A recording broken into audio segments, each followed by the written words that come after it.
Jueves 15 de septiembre, saludos señoras, señores, bienvenidos como cada día a nuestro repaso habitual a las portadas de los periódicos que se editan en la provincia de Córdoba, en papel, ya saben, Diario Córdoba, ABC El Día, y también como siempre repaso a la prensa digital. Hoy nos acompaña como cada jueves Alfonso Alba. Alfonso, bienvenido. Muchas gracias. Director, como saben, del diario Cordópolis. Recuperamos de la rutina después de las vacaciones. Y vamos con este recorrido. Hoy bastante dispar, bueno, cada uno sale por un sitio. Vamos con este primer vistazo a las primeras planas. El diario Córdoba ha escogido para la apertura el tema del impuesto a las eléctricas, con esa polémica que hay en torno al léxico. Le llaman tasa, bueno, yo creo que sigue siendo un impuesto, por el cual la Unión Europea prevé recaudar 140.000 millones de euros. Saben que hay una polémica si es una tasa, si es un impuesto, si se está grabando los beneficios o la factura. En cualquier caso, un poco la línea que sigue el gobierno español. La foto para la presentación ayer de un libro, todavía correspondiente a los actos del homenaje o de recuerdo al fallecimiento de Manolete, un libro para retratar el alma de Manolete, titula La foto, que la firma J. González, un libro de Joaquín Pérez Azaustre, que publicó Diario Córdoba. Diario ABC, la portada es para José Antonio Griñán, para el que fuera consejero de Economía y también presidente de la Junta, que según la sentencia del Supremo sí que malversó, titula el diario ABC. Saben que hay dos condenas por delito de prevaricación y el de malversación. La prevaricación lleva aparejado una inhabilitación para el desempeño de cargo público fundamentalmente, y la malversación sí que lleva aparejado, en este caso también, el ingreso en prisión, que es de lo que aquí está la polémica. Bueno, pues a veces reproduce parte de la sentencia y en ella se queda claro, según este periódico, que sí que malversó. El diario El Día también habla de esta sentencia en su portada. Chávez y Griñán conocían la ilegalidad de los ERE y el despilfarro, según titula el diario El Día, porque lo recoge así la sentencia, con foto para el presidente de la Junta de entonces, Manuel Chávez, y el consejero de Economía de entonces, que luego fue también presidente, José Antonio Griñán. Recordemos que Griñán no fue juzgado por su etapa como presidente, sino como consejero.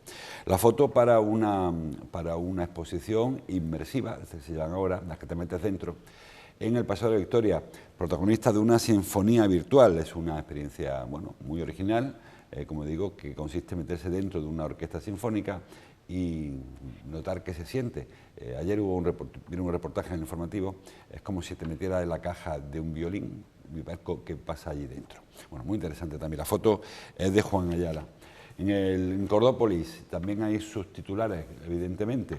La Confederación prevé actuar, lo tienen, para recuperar el trazado y el lecho del arroyo Bejarano, titular. Reclaman mejores accesos y que el Cercanías llegue a la futura base logística, dice Cordópolis. La primera ferrolinera, ahora hablaremos de qué es una ferrolinera.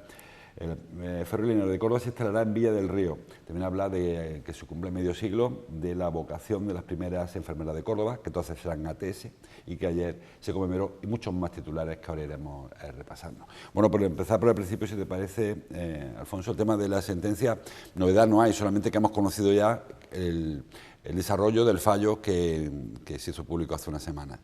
Bueno, a mí me parece también muy interesante el tema de los votos particulares que ha habido, porque al final creo que de 5 jueces, 3 han votado a favor de la condena por malversación de caudales públicos de Griñán y otros 2 han votado en contra. Los otros 2 no lo tenían claro. Yo no me he leído la sentencia entera, son 1.200 folios de sentencia, pero sí parte de los argumentos de estos votos particulares de estos magistrados. Y claro, siempre te generan dudas. Yo creo que esos votos particulares alejan a Griñán de la cárcel, como debería entrar con la condena que tiene encima. Son 5 años de condena la que tiene, pero ahora entiendo que su defensa alegará motivos de salud y aparte que no es una sentencia tan contundente como cabría esperar, ¿no? Sino que no se ha desarrollado con esa mayoría. Y también le da argumentos al gobierno para facilitar el indulto, que yo creo que es algo que al final acabará siendo un indulto, que no olvidemos que ha firmado gente muy variopinta en Andalucía. Yo he leído hasta el que fue director de ABC en Sevilla, Álvaro Ibarra, ha firmado el indulto de Griñán, diciendo que por cuestiones de salud y demás, y en fin, que no cree que el expresidente de la Junta tenga que acabar en la cárcel. Por tanto, Yo creo que estas cosas, en fin, sabemos cómo está la justicia en estos tiempos que corren, y cuando no existe una unanimidad tan clara a la hora de determinadas sentencias, yo entiendo que se hayan tomado tanto tiempo, pero sí que creo que los jueces deberían hacer un esfuerzo por pactar las sentencias, que fuesen unánimes y que así no hubiese ninguna duda. A lo mejor unos jueces van a máximo y otros jueces van a mínimo. Pues en el término medio, como decía Aristóteles, es donde está la virtud. En cualquier caso, en los votos particulares, las dos juezas que han votado en contra de la sentencia aseguran que Griñán fue condenado por la Audiencia de Sevilla, lo que ha hecho el Supremo ratifica la sentencia, sin pruebas. Que esto es una acusación muy grave. O sea, que una magistrada del Supremo asegure que la Audiencia Provincial de Sevilla condenó sin pruebas a una persona, en este caso a Griñán, a un delito de malversación, si esto fuera más, tendría unas consecuencias muy graves, porque evidentemente saben que en caso de duda pues hay que optar por la inocencia del condenado, del juzgado, y la acusación creo que iría incluso más allá. Queda un recurso todavía, recurso en el Constitucional, que ya ha alegado o ha anunciado la defensa de Griñán, y luego el indulto. En cualquier caso, decía Alfonso, dos votos particulares están en contra. Ese no es uno de los motivos para el indulto que recoge la ley, que son otros, el de la equidad, el de motivo de salud, el que no haya riesgo, el arrepentimiento, pero no existe el de que no haya unanimidad de sentencia. Es decir, que ahora a discreción del Gobierno Sí. que haya o no el indulto. Pero se le da argumentos sobre todo de cara a la opinión pública. Explicarlo, ¿por qué? Y luego, aparte, también estos votos particulares tarda mucho, lo sabemos, pero llevan muchas sentencias al Tribunal de Estrasburgo. Y normalmente el Tribunal de Estrasburgo se las coge con papel de fumar y acaba enmendando al Tribunal Supremo. No sería ni la primera ni va a ser la última vez que el Tribunal de Estrasburgo lo hace. Y considera que se han visto lesionados los derechos, en este caso de las personas procesadas, por lo que tú mismo estás diciendo, ¿no? Porque hay dos magistradas, que no es cualquier cosa, o sea, que son magistradas del Tribunal Supremo, que no somos ni tú ni yo, hablando aquí de Griñán, que consideran que el delito de malversación de caudales no está aprobado. El indubio pro reo, creo que aquí entonces es un poco endeble. Siempre, eso lo dicen todos los jueces, ¿no? Que más vale 100 culpables en la calle que un inocente en la cárcel. Sí. La malversación consiste, como saben, en utilizar fondos públicos para lo que no estaban destinados, no a llevárselos, otra cosa. Si era un cohecho o lo que fuera, esto es utilizarlo para donde no estaba previsto, y lo que no está demostrado es que fuera Griñán quien preparara o quien urdiera la malversación, que malversación parece evidentemente que existió, según la sentencia, porque hubo un destino que no era el correcto para los fondos públicos. Ahora, quién lo ordenó o quién pergeñó el plan es lo que no quedó probado que fuera Griñán. Bueno, es un asunto que nos pilla relativamente cerca. Griñán es cordobés, aunque sea de adopción, pero lo es, y por eso lo hemos tocado. El tema de la Unión Europea nos pilla más lejos todavía, que titula el diario Córdoba. Ayer Ursula von der Leyen, o von der Leyen, como se diga en alemán esto, anunció que habrá también tasas, igual que hizo en su día Pedro Sánchez, para los beneficios caídos del cielo, también lo habrá a nivel europeo. Quizá lo más significativo de esto ha sido el cambio de postura del Partido Popular, que el planteamiento de Pedro Sánchez le pareció que era casi comunista y era bolchevique, y ahora aplaude el planteamiento cuando lo hace von der Leyen, que es de su partido, del Partido Popular Europeo.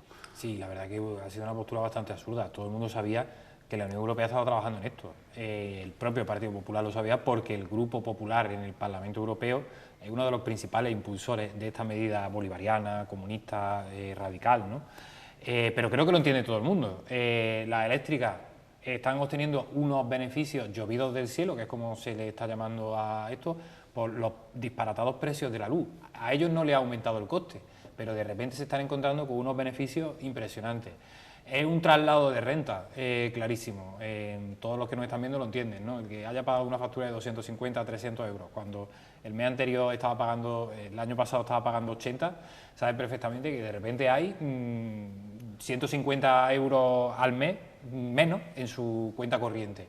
Y esos 150 euros se han ido a las eléctricas. Sin hacer nada, sin tener que asumir ningún coste por ello. Nada, simplemente porque el precio del gas ha aumentado. Es verdad que tienen algunos gastos más, pero no tan disparatados como para eso. Por tanto, ahora lo que Europa está planteando es algo tan simple como, perdonad, pero es que este dinero no es vuestro. Este dinero viene porque tenemos un sistema eléctrico de esta manera en el que los precios se marcan de la otra. Y por tanto, entendemos que os toca pagar la crisis energética que está viviendo Europa. Que no deja de ser devolver a quien pagó el impuesto, devolver lo que ha pagado, o sea, el que paga la factura, devolverse en forma de, porque se supone que esto además es finalista. Sí. Esta propuesta de la Unión Europea es decir que el dinero que se recaude irá a abaratar el recibo de la luz.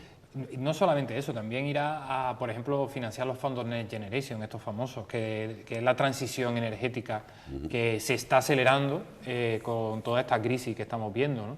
Y bueno, y yo creo que hay algo que ha quedado absolutamente claro, y es que después de tantísimos años Europa necesita ser soberana energéticamente. Debemos dejar de depender de terceros países en los que de repente llega un Putin de la vida y te corta el grifo del gas porque quiere invadir un país y quiere invadir Ucrania. O lo que nos ocurre con el petróleo, depender de las petromonarquías del Golfo Pérsico, que el día de mañana lo mismo se lían a pegarse tiros entre ellos, como ya pasó con Irán en los años 80, en fin, la famosa guerra del Golfo. Arabia Saudí está ahora mismo invadiendo Yemen. O sea, creo que hay o lo que ocurre con el gas natural en Azerbaiyán, que de repente Azerbaiyán se ha visto fuerte y ha atacado a Armenia. Creo que Europa tiene que trabajar en eso y tenemos que, no solamente por el bien del clima, por supuesto, y por el futuro del planeta, sino también porque esa soberanía al final te da independencia y tranquilidad. Y yo creo que todo esto, la única buena noticia que podemos sacar es que sí, que la gente ya se está pensando instalar placas en su casa, por ejemplo, que hay gente que se plantea la manera de ahorrar energía o de generar energía de una forma distinta. Y bueno, incluso hoy he visto una propuesta, creo que era de Más Madrid, en Madrid, valga la redundancia, en la que plantea bonificar con 1.000 euros al año a las personas que no tengan coche. Es muy interesante, porque es verdad que las personas que no tienen coche, con sus impuestos, están financiando a los que lo tienen. Porque, por ejemplo, con sus impuestos se está pagando la construcción de autovías. Y bueno, es una forma de desincentivar el transporte privado que en muchos casos es innecesario. Es verdad que bueno, la organización de las ciudades como es, y hay mucha gente que necesita el coche para vivir y es un bien de primera necesidad. Pero hay otra gente que podría dejar el coche perfectamente aparcado en su casa o directamente no tenerlo. Ya verás como las empresas fabricantes de automóviles saldrán diciendo que esto no puede ser, que eso es desincentivar y pedirán un prever para comprar más coches. En cualquier caso, esa polémica está ahí. Hablando de coches, publica hoy Córdoba, lo hemos leído antes, el tema de la ferrolinera. La primera ferrolinera se va a instalar en Córdoba, va a estar en Villa del Río. Ferrolinera es un término nuevo, un nuevo palabra, tenemos muchos términos nuevos. Después de la gasolinera surgió la de la electricidad, ¿cómo se llama ahora también? La gasinera, ¿no? Gasinera, y ahora toca la ferrolinera. ¿Qué es una ferrolinera? Una ferrolinera es bueno, una estación de energía eléctrica para los vehículos, de carga para los vehículos, que esa estación a su vez se recarga con la energía de la frenada de los trenes. Resulta que bueno, es una tecnología que se conoce desde hace muchos años. Por supuesto, cuando un tren frena, el roce que tiene con los raíles genera una energía que se va directamente. De hecho, técnicamente no sé explicarlo, pero hay un sistema por el que los raíles están conectados también como a una especie de tomas de tierra para no provocar cortocircuitos y demás. Bueno, pues Adif está trabajando en un sistema para que esa energía no se pierda. Es una energía que, bueno, que se genera todos los días y se desperdicia en grandes cantidades. Pues esa energía se deposita en las baterías de las famosas ferrolineras que se van a instalar en prácticamente todas las estaciones de tren que hay en la península.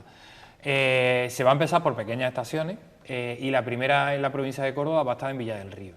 Luego ya irá yendo a más estaciones. Una de ellas, desde luego, va a ser la de Córdoba, donde no hay que olvidar que hay un gigantesco aparcamiento en la estación de Córdoba de pago, pero bueno, que puede compensar que mientras esté, no sé, el coche allí aparcado o esperando a algún pasajero o lo que sea, pues te conecte a la ferrolinera, que creo que además no va a ser una energía muy cara, porque a diferencia de la energía eléctrica de los coches eléctricos, que ahora tienen que parar en determinados puntos de recarga, como se ha disparado la factura de la luz, también cuesta más carga esos vehículos. Pues bueno, la electricidad generada por la ferrolinera va a ser bastante barata porque a DIF le va a ser... el único coste que va a tener a DIF es la tecnología. Sí, lo que hay que instalar para convertir esa frenada en energía. Hay mucho más energía que se desperdicia al cabo del día, somos conscientes, la energía solar, la energía eólica, que o se aprovecha o se va. O sea, el viento pasa y si no mueve el molino se va, el sol pasa y si no hay una placa se va, la de las mareas, en fin, hay muchísima energía que creo que ahora hay que ponerse las pilas, viendo, como decía Alfonso, lo que está ocurriendo en Ucrania, lo que está ocurriendo en el Golfo, y que esto se acaba. O sea, el gas tiene una fecha de caducidad, se va a acabar, por poco o mucho que gastemos ahora se va a acabar y que pensar en el futuro. Y ahí sí que Europa puede competir con quien sea porque tiene capacidad para ello. Vamos a temas más locales. Dice el diario ABC, y hablamos también de movilidad, el Gobierno hace oídos sordos a la Junta en su petición de acabar la variante oeste. No ha ocurrido realmente nada, ha ocurrido que han pasado años desde que la consejera de Fomento visitó a Ábalos, que entonces era ministro de Fomento, y le pidió que se acelerara la conexión del puente de Abenfirnás con la carretera de Palma del Río, la que dará cobertura, por cierto, y servicio, y sentido incluso, al centro de convenciones del Parque Joyero, y al Parque Joyero, que se quedó un poco ahí en tierra de nadie. Se previó una conexión desde el sur, y esa conexión se muere, como bien sabe todo el mundo, la carretera del aeropuerto y nada más. Y faltan, no sé, son 500 metros, 600 metros que hay que hacer. Ese problema es que hay que cofinanciar este proyecto. Sí, y además, sí, ese es el gran problema principalmente. Y también la nueva política del Ministerio de Fomento, que ahora se llama Transporte, que es la de no construir nuevos tramos de carretera. Apenas se están construyendo nuevos tramos de carretera. En Córdoba se va a reformar la autovía con la construcción de pequeños tramitos por peligrosidad, para quitar curvas, las curvas de la Cuesta del Espino. Y el proyecto de la Nacional 432, que va muy lento. O sea, es como que se ha metido en un congelador todos los proyectos de nuevas infraestructuras viarias. Y este tramo es un tramo que se debería haber quedado resuelto cuando se abrió el puente de Binfirnás, hace 14 años aproximadamente, sí. 13 años, una barbaridad. Ya en su momento, y es verdad que es muy usado, se llegó a decir que, bueno, si se había construido el puente de Andalucía, no tenía mucho sentido construir también el puente de Binfirnás, que quizás lo que habría que haber hecho era o construir el puente de Andalucía, donde está ahora el de Binfirnás, y haber aprovechado que todo eso fuera a la Ronda Oeste, no que se la llevaron a donde se la llevaron actualmente. Pero bueno, dos puentes entre comillas muy cercanos. El caso es que hay una variante que acaba en un puente y en una rotonda y que debería continuar hasta la carretera de Palma del Río porque le daría sentido al Parque Joyero, pero también al Parque Logístico de Liguerón. No que ahora los camiones del Parque Logístico de Liguerón tienen dos opciones. Una, rodear por Miralbaida, Las Palmeras y buscar el puente de Andalucía hasta que regresan, o directamente meterse callejear por la carreterilla esa que tiene el Parque Joyero, que es lo que normalmente se suele hacer. Y es una carretera que está bastante castigada. Claro, y además que esa carretera te manda hasta el Parque Azahara otra vez, no hay conexión ni siquiera en la rotonda del semáforo, o sea que no está conectado ahí. Yo entre que haya puente de Andalucía o puente de Fernás, creo que uno es un puente urbano, el de la Ronda, y el otro un puente de una variante, que la variante esta se está hablando de ella desde hace 30 o 40 años. La variante que tendría que evitar el paso de vehículos pesados fundamentalmente por Córdoba, que es lo que se previó con esa variante. Yo no sé por qué se dejó en su día de hacer, pero es una obra, como señala Alfonso, del Ministerio de Fomento, ahora de Transporte, y la conexión sí que corresponde a la Junta de Andalucía, que por eso no hay ese acuerdo para llevarlo a cabo. Sí, claro, se tiene que cofinanciar. Yo entiendo que tampoco hay presupuesto y tampoco hay algo que sí que ocurre en determinados sitios, que es una presión social para que se construya. Yo en Córdoba, más allá de nosotros los periodistas y algún político que de vez en cuando lo dice, pero no siento que los conductores o que la sociedad esté reclamando de manera urgente que se construya la segunda fase de la variante oeste. Ni en el Parque Joyero se escucha a nadie, ni por supuesto a los transportistas de la zona de Liguerón. Y es una pena, porque es verdad que si vamos al transporte intermodal este que se llama famoso, ¿no? Córdoba es un punto clave, el Liguerón lo es más que ninguno, porque allí pueden llegar los famosos contenedores de los distintos puertos y desde Liguerón se cogen en camión y se llevan pues, a otros puntos de la provincia o incluso a Andalucía, y lo normal es facilitar que tengáis una buena salida, no que sea una pequeña ratonera. Bueno, vamos a seguir avanzando. Supongo que pues, este cumpleaños servirá para que alguien se acuerde y vuelva a enviar el papelito a ver si alguna vez se ponen de acuerdo las dos instituciones. Dice el diario Córdoba que el alcalde insiste en que el incidente de Lineros es un caso aislado.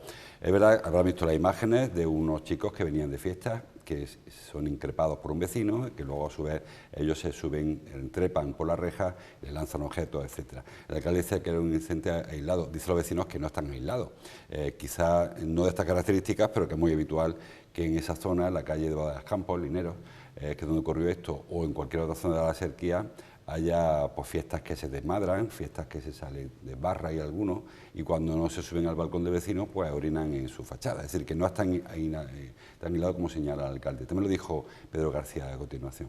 En este caso quizá lo más significativo es que no era una fiesta desmadrada, era realmente una fiesta, creo que era puesta de largo de alguien, era chico enchaquetado, o sea que no eran el típico gamberro, la imagen que tenemos del gamberro a la cabeza. Ya, porque ahí es verdad que todos tenemos muchos prejuicios. El otro día un amigo decía que, llamándolos coloquialmente los cayetanos, ¿no?, como se le conoce mucho en la calle, son los nuevos punkis. Y se comportan como los punkis en los años 80, que eran como bastante anarquistas y querían como romper la ley, ¿no? Pues estos parece que están un poco como por encima de la ley. Es como que le ampara, no sé, qué sistema de privilegios le puede amparar o que los padres le saquen las castañas del fuego. De hecho, hemos preguntado, todos los periodistas me consta, por si se han tramitado denuncias. No conocemos ninguna denuncia, no hay ninguno que esté procesado. Probablemente lo esté, ¿no?, pero no nos lo cuentan. Y yo creo que en el vídeo son bastante fácil de identificar. Se les ven las caras perfectamente. Algunos son menores, por lo que se ve en el vídeo, otros no tanto, por lo que también se ve en el vídeo.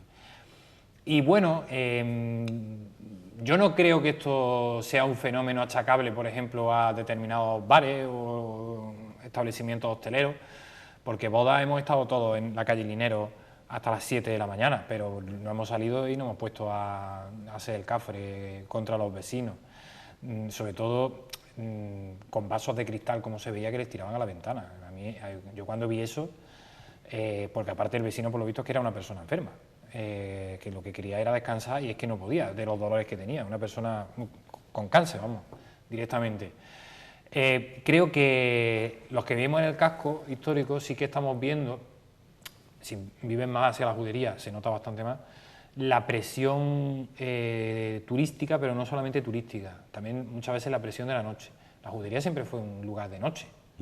Allí había bares históricos, el Varsovia, en los años 80 fue mítico, pero yo no recuerdo este enfrentamiento tan bestia con los vecinos. Había más vida en la calle probablemente, más vecinos, habría más movimiento y eso hacía que fuera más... Sí, y yo creo que a veces también había como un poco de más... Tampoco vamos a mitificar el pasado, ¿no?, porque el pasado sí fue muy bestia y bastante más bestia que ahora, ¿no?, pero sí que había como más respeto, entiendo yo, sobre todo más respeto por el débil, ¿no? Ahora es como el débil, yo siempre lo vi como el vecino que está en su casa durmiendo. O sea, porque en caso yo tengo la sensación de que ahora a veces pasas por la judería y piensas que no vive nadie. Porque ves muchas persianas hechas, ves muchas, como si aquello estuviera abandonado, y a lo mejor también tiene parte de culpa esto, que no estoy disculpando a estas familias, los que iban por la calle gritando, pero es que hay veces que pasas por el Alcázar Viejo y parece que no hay nadie en un vecino, porque es que está todo totalmente cerrado, parece que está yendo por la calle Cruz Conde. Sí, pero el problema es que hay determinadas zonas de Córdoba en las que estoy de acuerdo que yo creo que ya casi no vive nadie, Corazón de la Mezquita, Alcázar Viejo y demás, pero luego hay unos alrededores que sí que sufren esta presión, donde sí que vive la gente. Y no solamente por esta fiesta en concreto, ¿no? Ahora, dentro de poco, yo creo que en otoño, pero sobre todo en primavera, Córdoba es epicentro de despedidas de solteros. Y todos hemos visto que no se trata de incidentes aislados, lo que pasa con las despedidas de solteros y de solteras en Córdoba.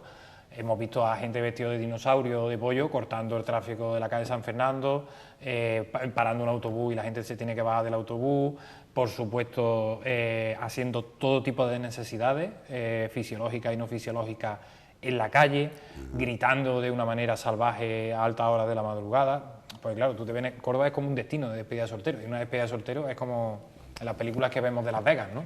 Pero es que Córdoba no es Las Vegas. O sea, aquí vivimos y convivimos, ¿no? Y creo que no es ni la imagen ni el turismo que necesita una ciudad como Córdoba.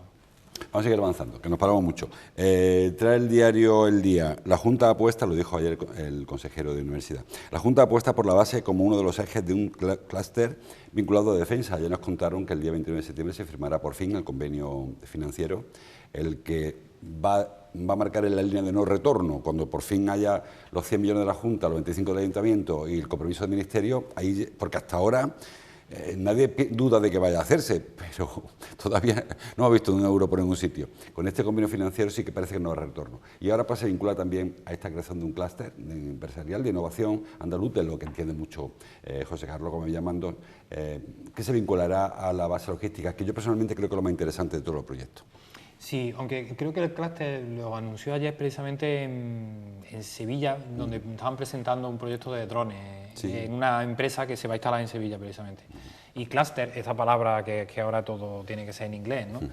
Bueno, no deja de ser como punto en común de una asociación de empresas. Se refiere más que Andalucía sea un lugar interesante para el ejército del futuro. Por supuesto, la base logística va a tener una importancia capital. Pero él hablaba también de otros puntos de Andalucía que se podrían aprovechar de que la base logística estaba en Córdoba, como en este caso son los drones que se van a construir allí en la empresa de drones que se va a instalar allí en Sevilla. También están los astilleros de Cádiz, que tienen mucho que ver con la Armada y con la Armada del siglo XXI que se quiere fabricar, etcétera, etcétera. Y creo que también había algún proyecto incluso para Jaén. Pero me refería, coincido contigo, pero me refería a que cuando llegue la base logística a Córdoba, que será una realidad dentro de 4, 5, 6 años, me parece más interesante lo que se mueva alrededor de la base, incluso la propia Rinconada, que hay una zona prevista también para implantación de otras empresas, que lo que es la base en sí. Yo creo que la base va a ser más ruido que nueces, al final va a ser una cosa muy para adentro. No sé hasta qué punto la creación de empleo que se prometió va a ser la que luego se... Porque habrá mucho personal del Ministerio de Defensa que venga de Madrid, habrá mucho personal civil que venga del Ministerio, pero sí que puede tener movimiento alrededor de la base en cuanto a la innovación, en cuanto al desarrollo de proyectos. Sí, desde luego eso va a ser lo más interesante, que el Ejército apueste por modernizarse. Todos sabemos que gran parte de los avances tecnológicos que disfrutamos hoy día tienen que ver con los avances militares y con la guerra. Internet, por ejemplo, que nació en una universidad, pero era una manera de comunicación que estaba buscando el ejército americano y el israelí. Pues muchas de las cosas que se van a probar en esa base van a atraer a empresas muy, muy interesantes a Córdoba, precisamente para ofrecerle unos servicios a los militares. Pero una vez que están aquí, probablemente también se dedicarán a otra cosa. Y es verdad, yo coincido contigo en que puede ser muy interesante esa conjunción. Estamos ya fuera de hora casi, un par de asuntos. Dice el diario Córdoba que Urbanismo pospone la ampliación de una sala de juego en Gran Capitán. Ayer escondió la alerta en el grupo de trabajo contra la sala de juego porque iba al Consejo Rector de la gerencia la ampliación de una sala, la de Gran Capitán, que quieren poner un bar, creo, dentro, ¿no?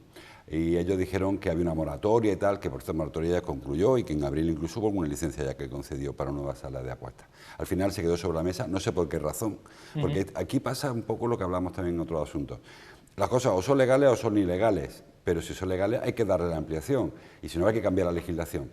Pero el propietario de este negocio ahora pues puede pedir explicaciones por qué se le niega una ampliación si se ajusta a la legalidad, que creo que eso nos queda de todo claro. Aparte que creo que esa sala de juegos siempre ha estado ahí, ¿no? Yo, sí. Desde que tengo casi 20 uso años, de memoria, siempre ha existido una sala de juegos. Yo trabajaba en el día, allí enfrente, y es verdad que había una sala de juegos. Siempre estuvo ahí. Y sí, yo estoy de acuerdo contigo. Entiendo que se habrá pospuesto porque faltaba alguna documentación, pero al final son actos reglados. El ayuntamiento no puede negarle una licencia a nadie porque sí, porque al final estaría el concejal y el técnico de turno estarían prevaricando. No se puede tomar una decisión injusta sabiendo que es injusta. Es como, a mí me recuerda mucho al argumento que utilizaba Pedro García con el tema de la puerta de la mezquita. Él decía que, bueno, que no estaba de acuerdo, pero que tenía que firmar la licencia de retirada de la famosa celosía de la mezquita para que entrasen y saliesen las procesiones. Pues en este caso es un poco igual. Yo creo que, como ha habido una protesta, se ha pospuesto la decisión, pero la decisión al final se acabará tomando.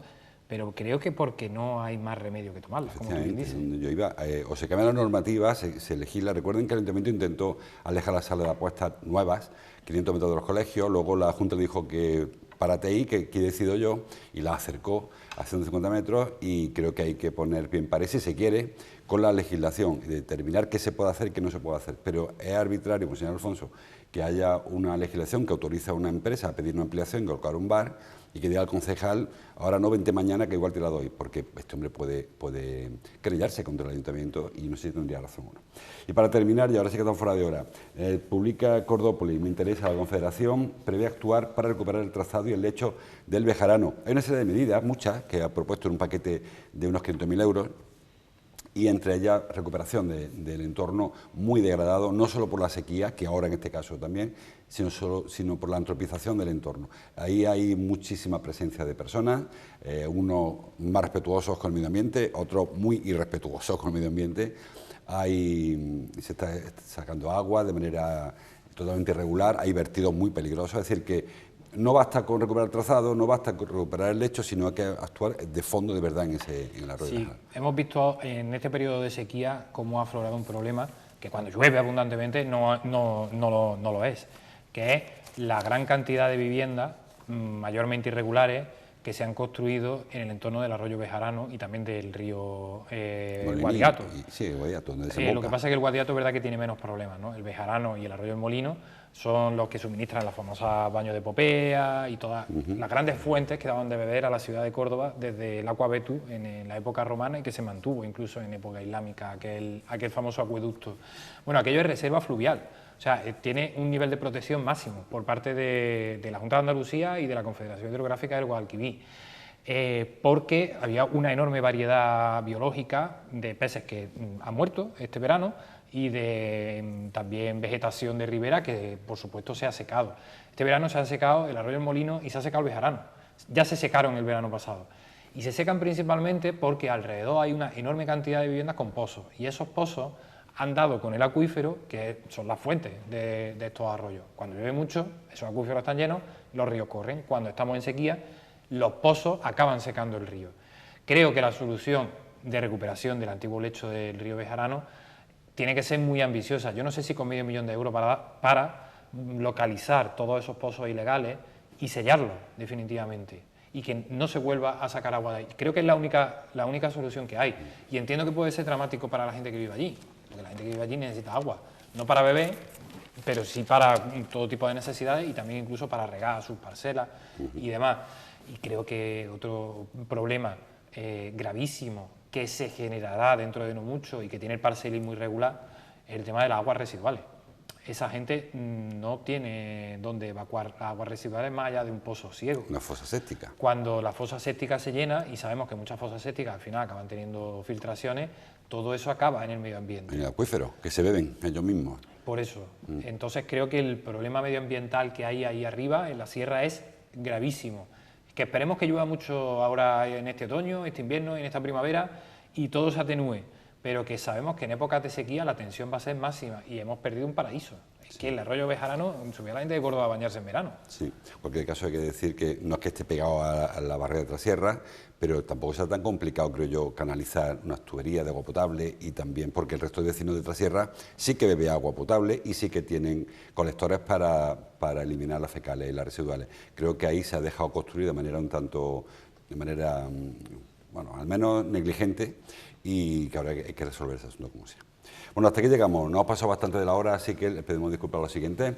Hay mucha más información como cada día, que les sugiero que entren en internet, que bajen el kiosco, que escuchen la radio y que vean la tele. Alfonso, gracias, te espero el jueves que viene. Nos vemos el jueves que viene. Seguimos y a ustedes les veo mañana para hacer a la semana. Hasta entonces, como siempre, gracias por su atención.